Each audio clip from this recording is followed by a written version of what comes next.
Welcome back, guys, with another video, man. Bring you a little bit of footage of one of the dungeons from the beta. This dungeon is the heroic Neltharus dungeon. As you can see, I'm playing Prot. The footage is sped up a little bit just because this was a long dungeon. Made a few mistakes. This was the first time in it while I was tanking it. So I went ahead and sped it up for you guys, so we won't be here all night. So, as you can see, playing Prot Warrior. Warrior is nuts right now. Tanks in general are pretty nuts right now. Even though it's heroic and the gear that you're scaling with right now, as it's a decent item level, it honestly feels you don't take any damage. So we've kind of just been flying through, and I'm kind of just enjoying the experience of the dungeons. Make sure if you do have the Dragonflight beta, make sure to get in here and start leveling, start doing some testing, and figure out what you want to play. There are still a few bugs that we're having to deal with, but other than that, the beta feels pretty good. And don't think about really getting burned out, because I'm probably going to level at least 3 more tunes before the expansion comes out on November 28th. I cannot wait. But yeah, get into the beta or get into the PTR, do some testing, figure out what you want to play, and just have fun. There's nothing to do in retail right now until at least the pre-patch. So might as well hop on and do your thing, test some things out, figure out what you want to play. Try the Evoker class. It is fun as well. I've been healing on it and been enjoying it. So, yep, that is that. So we're going through, we're getting ready to head to the first boss in here. And all the bosses are pretty straightforward, to say the least. They all have at least 3 to 4 abilities that you want to look out for. And we'll talk about those whenever we get to the bosses. But yep, we're speeding right through, killing these mobs, getting the job done. And a lot of these pulls I pull pretty big as well. Well, I say big, 3 to 4. It just all depends on the group comp that we have. But if I see the group pulling big dog DPS, I don't mind. I'll pull everything in the room and then see how we handle it. So that is that. Going through clearing.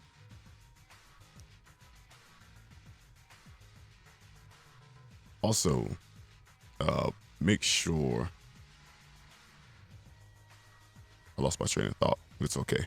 Yeah, if you can see my health meter, I got notes up on the screen. I'm not even really reading my notes. I'm kind of just going off the cusp until we get to the boss. But as you can see, my health, even though, once again, this is a heroic, I am max level. My item level is decent. I don't really take any damage. I think this whole time since I've been playing, I haven't felt alarmed. All right, so we go to the first boss. We're going against Kargath, Beta Scales. He has a few abilities coming up. He just did his Dragon Strike. It is a linear lunge at a random target. Make sure to just don't be in the line of it, and you'll be fine. He also has an ability called the Grounding Spear. Just go through with that. And once you get the Grounding Spear, this is the mistake that I made early whenever he started doing his Blade Lock ability. I was taking him away from the chains. What you want to do, you want to take him to the chains where actually the spear. Once he swipes and breaks the spear, he'll stun himself, and then you go ahead and DPS him down. And that's why you can see at least 2 people down right now, just from me not really reading the dungeon journal. And yeah, making sure that I knew what I needed to do before I came in. But after a while, we figured it out, and we got it done. As you can see, he's stunned right here. We just get back in and do a little bit more damage to him. He does Ground Spear again. And then he casts the Blade Lock. Now I'm going to take him over. And this is still when, Lord have mercy. I still wasn't doing the mechanic right until one of the dead DPS was like, hey, man, tank, take the boss over the chains. I'm like, oh, word. And as soon as I caught him over the chains, then we went ahead and we got him stunned and we started pushing him. All right. And then he did the Magma Wave front AoE. You can just move out of the way of it. All right. So he stunned again. He hit one of the chains that he had on DPS. He's doing ground spear again. And then he's doing his magma wave. Went ahead and dodged that real quick, real swift like. All right, so he came in. He put the ground spear on me. Now he's about to blade lock. I caught him over the spear. He stuns himself. And then we get the kill coming here soon-ish. Kinda. Sorta. Not really. All right, one more magma wave. We go through. Ground spear.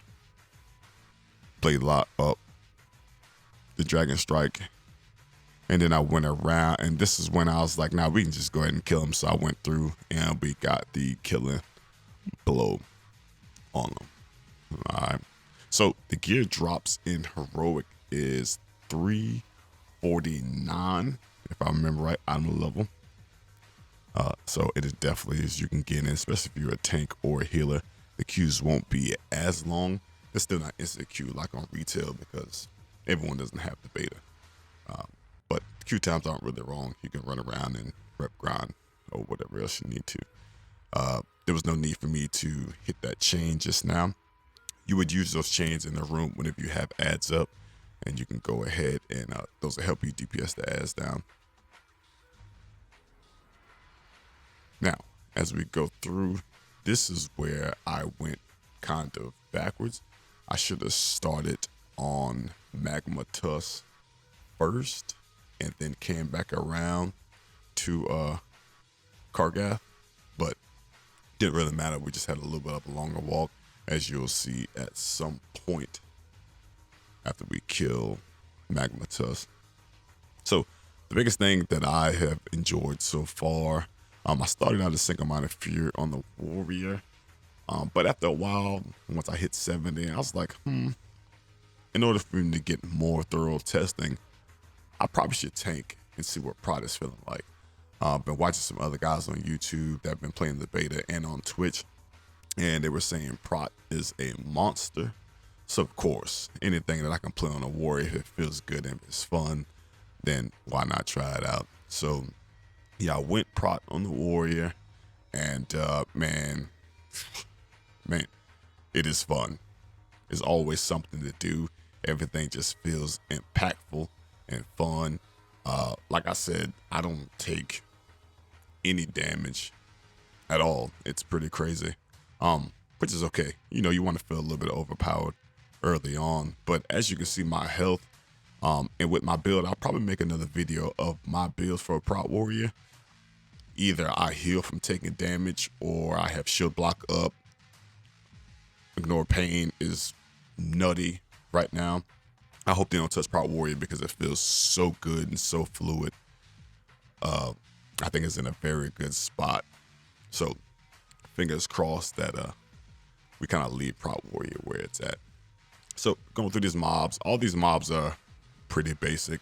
They have AoE stuff. Don't stand in those magma blobs on the ground. The damage that you take from them is pretty heavy. So I just want to make sure that you don't stand in those. But other than that, it's fairly straightforward. Now we have Magma Tusk. Magma Tusk is pretty easy once you get in, and he has an energy bar that you're going to be going through. So we're going to go ahead and pull. And the first ability that he's going to cast is Lava Spray. Now, you can see the blue bar that's charging up under him. That is his energy, and he has ability that he uses once he reaches 100. So he did Lava Spray, and then did Blazing Charge. You can see when he charges, just move out of the way, and you don't have to worry about it anymore. Once your energy hits 100%, then he's gonna cast Volatile Mutation. It just does AoE damage to the group. Easy for the healers to heal through, so you won't really have any problem with that. And then honestly, it's rinse repeat. Went by really quick. It only took us a few minutes, and then we downed him. So he was a pretty easy boss to beat. All right, so this is where I said I should have went to Magma Tusk first, because I took us pretty far, basically in a circle, to get the Forge Master Goric. So you see I jumped down and almost die. and you know, that's okay. But overall, this dungeon has been pretty fun. Honestly, all of the dungeons have been pretty fun. I'm excited to see whenever, you know, the expansion is live, how these runs are going to be for Mythic Plus. I know in my guild, we're going to be pushing M plus and probably heroic rating. So I'm pretty excited, and it doesn't hurt to have a little bit of a head start, like knowing how the runs and stuff are going to be. Chances are I'm going to main Prot and then Auspec Fury. We'll kind of see how that goes. Just because I've honestly been enjoying tanking, and it feels impactful even on the damage meters. I can actually push some numbers, and that's the biggest thing that I enjoyed that Blizzard did with our talent trees, is that they made us viable for damage, even the healers as well. As whenever I heal on my evoker, I can go in, I can do damage, I can CC, stun, have a ranged kick, and also my damage and abilities heal as well. Depends on my rotation and my build. So, you know, what better way to play the game than feeling like you're impacting the game, not just on a healing or a tanking standpoint, but being able to push damage and maybe meet some of these timers for your group. You know, contributing more than just being a tank or a healer, right? All right, so we're clearing through. Now this dungeon is pretty long. Like I said before, it's sped up. I was trying to change my my class color frames just now. Don't pay that any attention. But this run is pretty far. There's a lot of ads in here. So I wonder how the ad count is going to work once this is a Mythic Plus. Let's go through, we clear. Make sure we turn the ads away from people so it's not cleaving the group. And we'll just go through and mosey our way, clear these ads, and get on to this next boss. Make sure, if you're watching the video and you haven't subscribed to the video yet, go ahead and leave your boy a like, subscribe to the videos. There's going to be a lot of beta content coming out in the next couple of days. I've been enjoying just playing that game in general. Leveling my Brewmaster, leveling my Evoker, just started a Shaman, and luckily Dragonflight has their own version of the Threads of Fate type deal. So you won't have to go all the way through the campaign again on the alt. Once you do it on the first guide, then that questline is available for you on your alts. So that's going to be something. And the leveling as well doesn't feel too bad. The campaign feels good. Even though it's the beta, I escape keyed all the cutscenes. I don't want to see any of them until we go live in November. Comment below if you're super excited for the expansion to drop, and let me know what class you plan on playing in the upcoming expansion. All right, so we're still here. We're clearing ads, and my health's not moving, and it's just a good old time. So we're almost to the Forge Master Goric. This is probably my favorite fight in here. I would like to know if we're going to get any M+ testing prior to the expansion dropping in November. We're doing some raid testing, but I haven't gotten to any of the raids to do any tests. But I'd like to know if we get a chance to do any M+ testing, then I would definitely make sure to record some video footage for you guys for that. All right, so we're clearing the ads. We're going to go ahead and clear this room. I think we leave one packed up just because it was out of the way. We didn't really have to worry about it too much. So we go ahead and get through, do a little bit of damage. You can see these gold globs. Make sure not to stand in those as they do expand. It'll be a little tricky if you're having a heavy melee group, but that is okay. Gonna clear one, I think maybe two more packs, and then we go ahead and pull the boss. What I've seen in the dungeons that I have been running, Red Pally is insane. So if you're a red main, like my boy Breezy, shout out to him, you're gonna be enjoying Pally a lot. They're crazy. Boomkins are nuts. Everything feels good. The game itself feels good. There's a few little small bugs here and there. We've had some DC issues, but nothing really out of the way that make you not want to play the beta. Like, I'm even getting to the point that I want to level my professions and see what all that I'm capable to make come day one, and then leading into further progression of the game. So yeah, this is the last pack that we pull. We pull this group, and then we go ahead and pull the boss. And this boss is pretty straightforward as well. But the fight is cool. Has this large anvil in the middle with a shield on it. All right, so we're here. I check my journal because I'm trying to figure out, hey, make sure I don't make any dumb mistakes while we pull.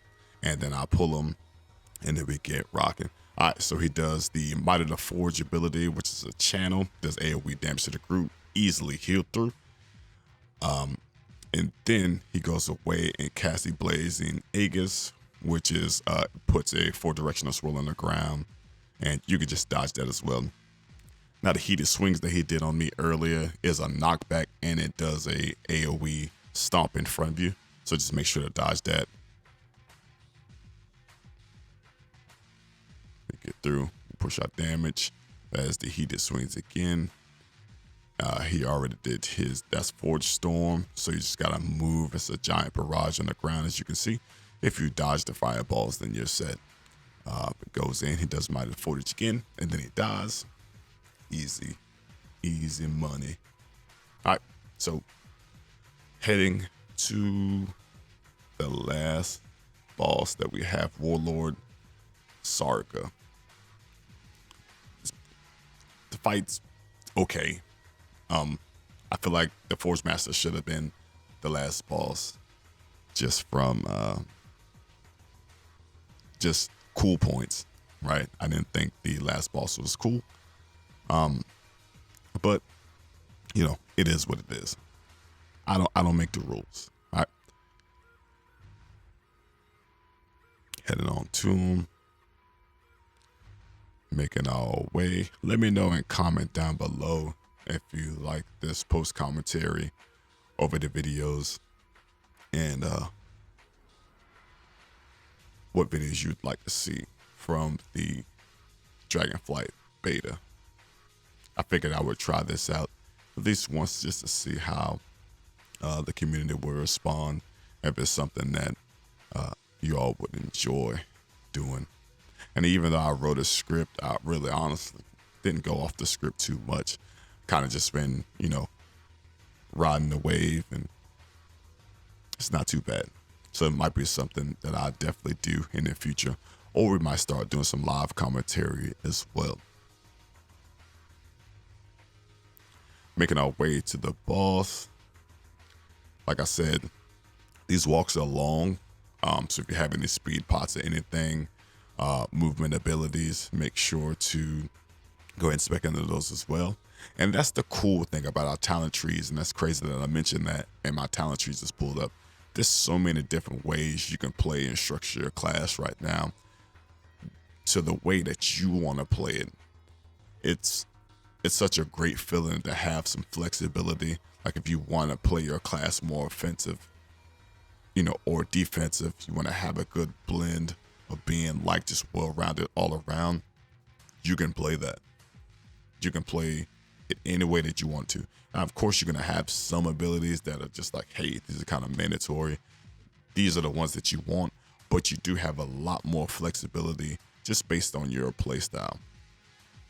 All right, so last boss, we got the old Warlord. We're going in. He does a Berserk Barrage. As you can see, he's facing towards me. Does Berserk Barrage. And then he does an ability called Molten Gold. He puts it on the target, and it takes for about 19k every 3 seconds. Nothing really major. And then he goes he goes ahead and casts the Burning Ember. It puts a flame patch down and an ad that you want to go ahead and kill before it goes off. And then the last ability, once you push him to 100% energy, he puts a magma shield on himself.